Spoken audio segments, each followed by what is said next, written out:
outstretched pistols. The two reports rung out simultaneously.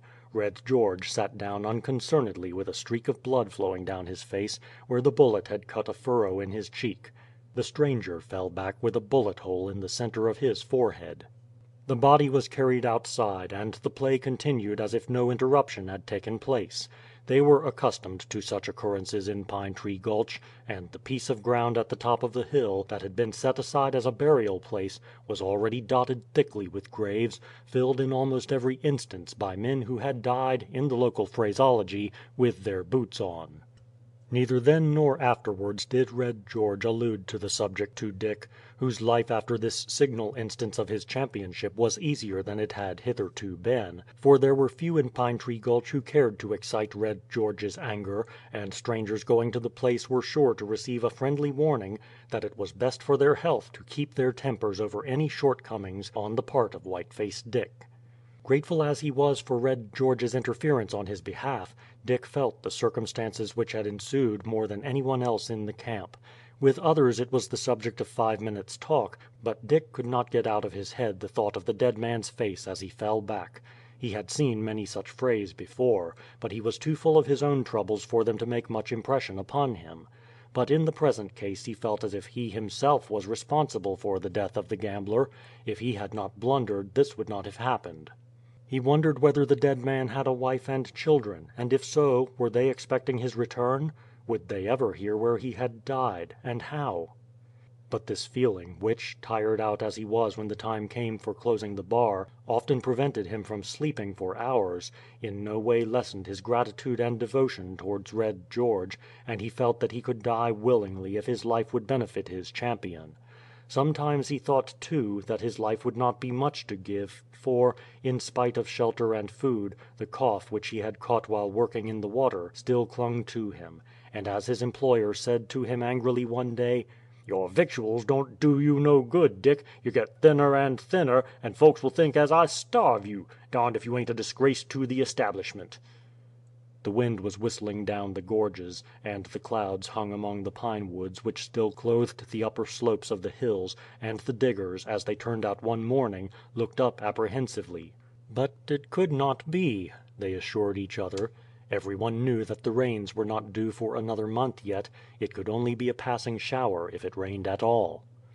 But as the morning went on, men came in from camps higher up the river, and reports were current that it had been raining for the last 2 days among the upper hills, while those who took the trouble to walk across to the new channel could see for themselves at noon that it was filled very nigh to the brim, the water rushing along with thick and turbid current. But those who repeated the rumors, or who reported that the channel was full, were summarily put down. Men would not believe that such a calamity as a flood and the destruction of all their season's work could be impending.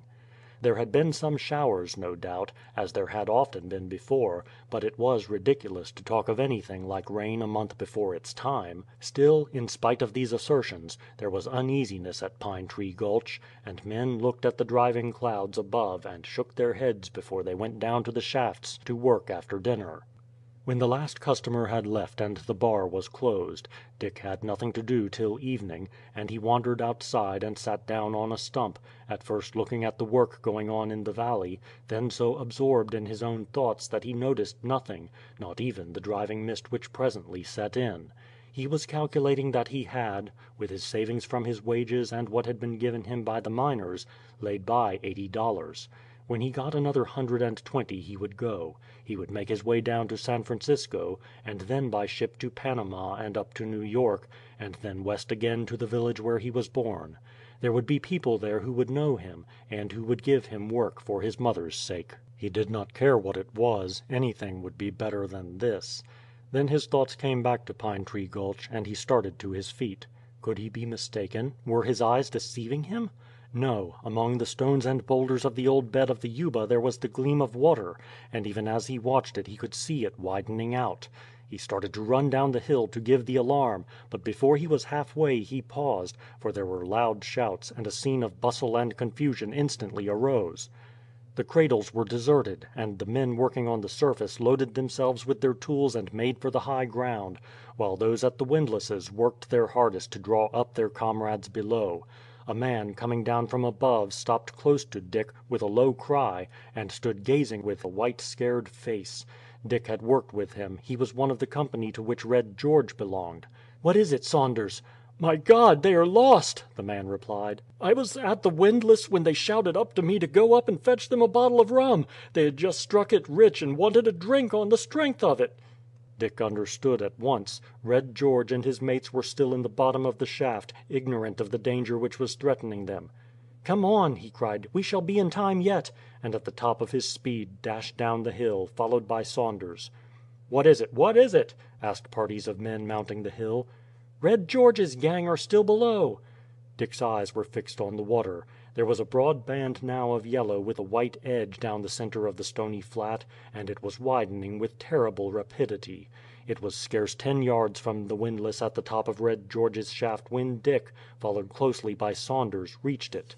"Come up, mates, quick for your lives! The river is rising, you will be flooded out directly. Everyone else has gone." As he spoke he pulled at the rope by which the bucket was hanging, and the handles of the windlass flew round rapidly as it descended. When it had run out Dick and he grasped the handles. "All right below?" An answering call came up, and the two began their work, throwing their whole strength into it. Quickly as the windlass revolved it seemed an endless time to Dick before the bucket came up, and the first man stepped out. It was not Red George. Dick had hardly expected it would be. Red George would be sure to see his two mates up before him, and the man uttered a cry of alarm as he saw the water, now within a few feet of the mouth of the shaft. It was a torrent now, for not only was it coming through the dam, but it was rushing down in cascades from the new channel. Without a word the miner placed himself facing Dick, and the moment the bucket was again down the three grasped the handles. But quickly as they worked, the edge of the water was within a few inches of the shaft when the next man reached the surface. But again the bucket descended before the rope tightened.